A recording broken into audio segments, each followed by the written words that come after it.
It's time for Waking Up with Wesley. Today's forecast and weather-wise discussion with WLOX First Alert Weather Senior Meteorologist Wesley Williams.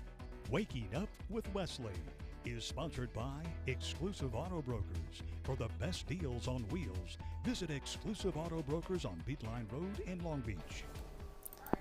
Good morning, everyone. I'm Senior Meteorologist Wesley Williams. Thank you for waking up with Wesley on this Friday edition of Waking Up with Wesley. We're going to talk about those latest hurricane season numbers that just came out yesterday, calling for an above normal season. And we'll put those numbers into perspective and take a look at some of the information on the tropics.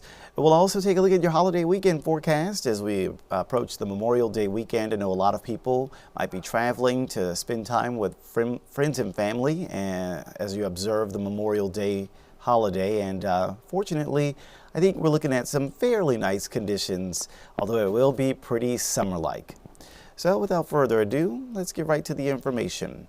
So as far as a tropical update is concerned, I've got good news for you today. We don't have any activity to track in the Gulf, the Caribbean, or the Atlantic. And the National Hurricane Center says it will stay that way for the next 7 days, which basically gets us to the end of May. So maybe if we're lucky, we won't see any storms get named before the official start of hurricane season on June 1st. But here's the latest information. So NOAA came out with their prediction yesterday calling for 13 to 19 named storms. And I want to put that information into perspective. So first of all, let me remind you of last year. What do you remember about hurricane season last year? Well, if you're on the Mississippi coast, you may remember last year you would call it maybe a quiet year, maybe, because we didn't have any landfalling systems directly on the Mississippi coast, although we did get some impacts from at least one storm. Well, let's remember last year, there were 18 storms that got named. So pretty similar to what they're forecasting this year, right? And by the way, of those 18, it would have been so nice if all of those were just fish storms, basically just storms out in the Atlantic waters, not bothering any land areas. But unfortunately, 8 of them got into the Gulf. And several of them actually made landfalls along the Gulf Coast.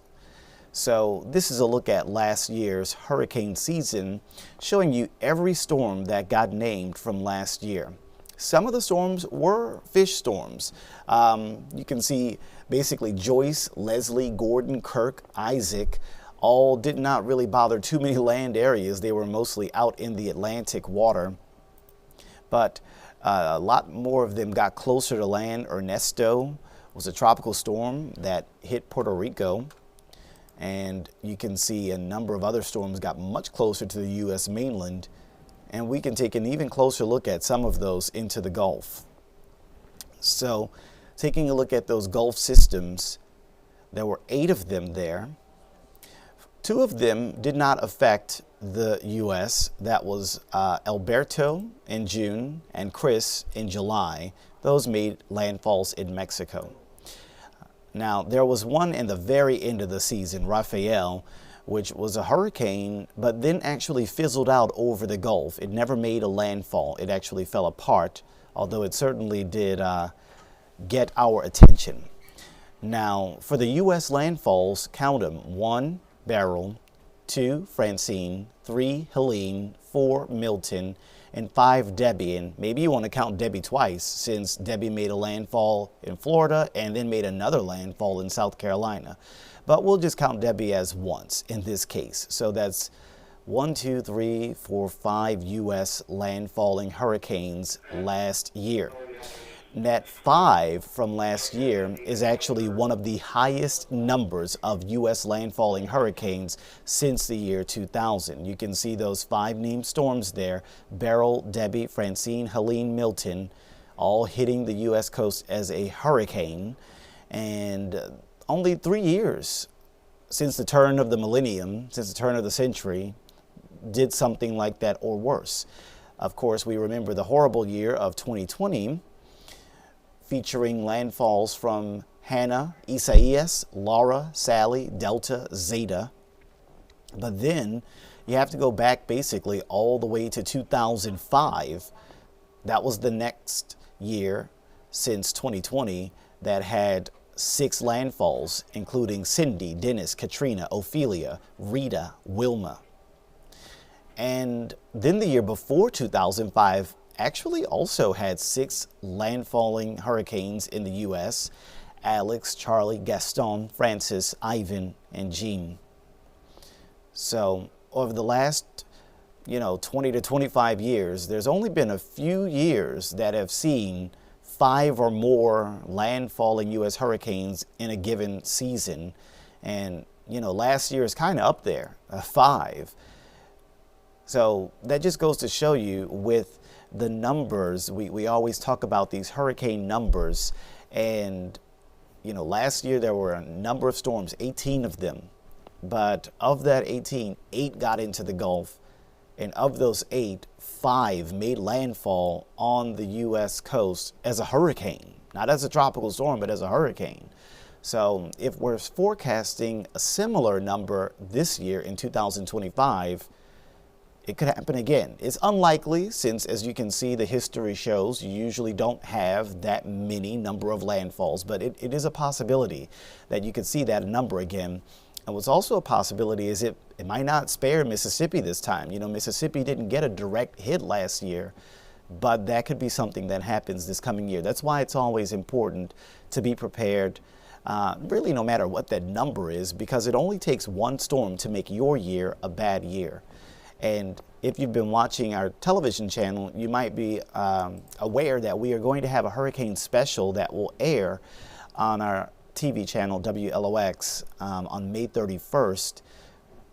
So keep watching. It will continue to, as you watch our channel, we will continue to update you on the exact air dates, air times for that hurricane special, where our first alert weather team, really across the state, a number of first alert weather teams go through the process of preparing Mississippi for the upcoming 2025 hurricane season, which officially begins on June 1st and does not officially end until November 30th. And typically you get that peak of activity in the month of September. So that's a look at your tropical update today. We got to get to your holiday weekend though, which is kind of kicking off a little bit today as far as the summer feel. It's coming back in action. The last couple of days we had that lower humidity. Today the lower humidity is going away. Not for everyone all at the same time. I mean, we can do a quick check on the current conditions as of 8 a.m. on your Friday, May 23rd morning. And, well, I mean, I don't know. The numbers kind of tell the whole story. I thought that we would at least see some 60s for the inland areas, but we're already right there into the lower 70s. So maybe we're all already right back into the muggies as we go into your morning hours here already. So, things are up. This is a look at the change, and this is going to show, everyone's already seen that 5 to 10 degree jump for those dew point numbers. So this shows that we're all into those lower 70s already. So whenever the dew point increases like that, it makes the air feel muggier. And so we're going to have temperatures that are still going to be above normal, but now we're throwing that humidity back into the game, back into the mix, and that's what's going to make things feel even hotter. So look at those temperatures. Today we're looking at highs in the upper 80s and lower 90s. And there will be, of course, the heat index that finds its way right on into the mid 90s today. Looking at those heat index numbers for your Friday afternoon, you've got mid 90s in a few places. And then take a look at Saturday afternoon. You've got a heat index in the upper 90s because the humidity will likely crank up a little bit more into the weekend. And then take a look at Sunday afternoon, heat index again showing into the upper 90s for much of the area. So there will certainly be that summer feel. Now, as far as the rain chances are concerned, those are increasing a little bit too, but not for everyone. So for example, Friday morning, we have a 30% chance for rain, but then by Friday afternoon, that chance for rain might actually tick up to 40% for some, not all, of our area. Notice those 40% numbers showing up in Poplarville, Picayune, Wiggins, Saucier. So those are areas that are, generally north of I-10, right? inland areas, that's where you're going to find that little bit better rain chance, those pop-up storms into this afternoon, and some of them could linger into parts of Friday evening as well. So if you have some dinner time plans, some evening plans near Stone County, near Pearl River County, there could be some of those pop-up storms, but that look like they're going to be right there down by the beaches. So closer to Gulfport, Biloxi, you might not get as much of that activity as your neighbors to the north. Now, our forecast into the holiday weekend continues with the summer feel today and tomorrow and Sunday. Like you saw, the heat index each day getting to the mid-90s at least.